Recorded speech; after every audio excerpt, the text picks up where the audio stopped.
ஸ்ரீகுருப்போ நமஹ.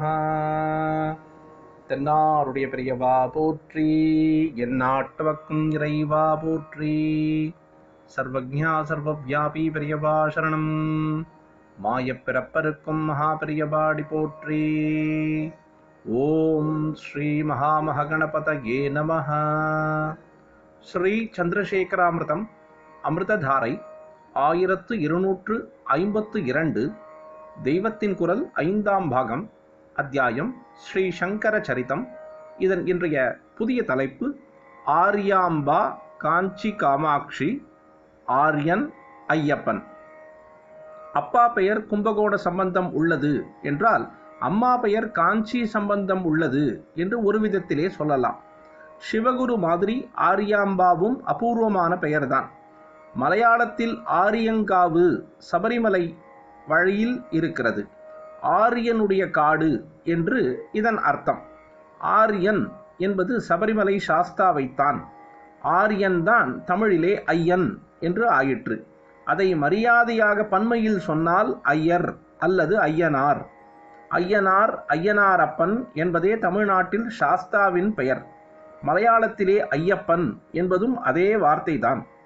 திராவிடர்களின் கிராம தேவதை என்று இக்கால ஆராய்ச்சியாளர்களால் சொல்லப்படுபவர்தான் ஆரியராகவும் ஐயராகவும் இருக்கிறார்.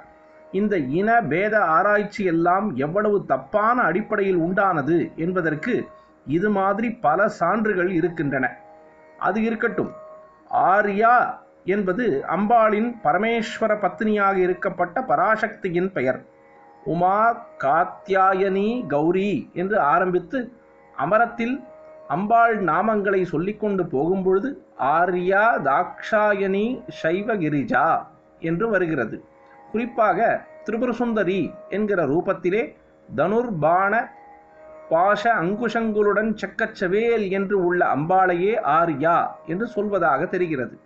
அந்த ரூப லட்சணங்களோடேயே இருப்பவள்தான் காஞ்சி காமாட்சி. காமாட்சி மகா திரிபுரசுந்தரி என்றே அவளை சொல்வது. லலிதாம்பிகை என்பதும் இந்த ரூபத்தை தான்.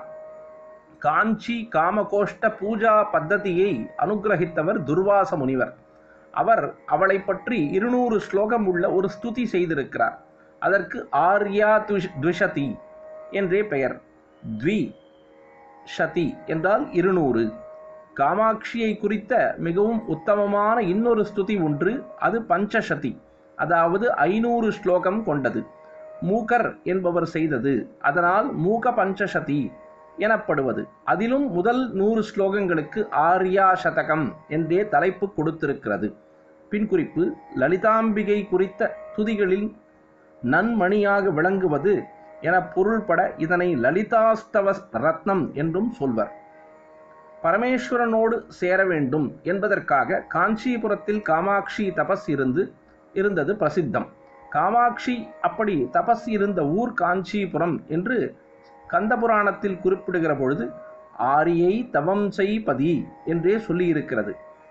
ஸ்ரீசரணர்கள் குறிப்பிடும் சொற்சொடர் கந்தபுராணம் தக்ஷகாண்டம் 21ஆம் படலத்தின் வாரிதிகள் எனத் தொடங்கும் 15ஆம் பாடலில் வருகிறது. ஆகையால் காஞ்சி காமாட்சிக்கு விசேஷமாக உள்ள பெயரே ஆச்சாரியாளின் தாயாருக்கு வைக்கப்பட்டதாக தெரிகிறது. அம்பாளே அம்மாவாக வந்து ஆர்யாம்பா என்று பெயர் வைத்து கொண்ட மாதிரி துவனிக்கிறது. சிவனுக்கு குரு, அதாவது அப்பா சிவகுரு என்பது போல ஆரியரான ஆச்சாரியாளுக்கு அம்பா அம்மா ஆர்யாம்பா என்றும் பொருத்தம் பார்த்தோம். 2 பெரிய வம்சங்களில் வந்த தம்பதி. அமிர்தம் தொடர்ந்து பொழியும். பிரதோஷ சங்கர பிரத்யக்ஷ சங்கர. தென்னாருடைய பெரியவா போற்றி, எந்நாட்டவர்க்கும் இறைவா போற்றி. சர்வஜ்ஞா சர்வவ்யாபி பெரியவா சரணம். மாயப்பிறப்பருக்கும் மகா பெரியவாடி போற்றி.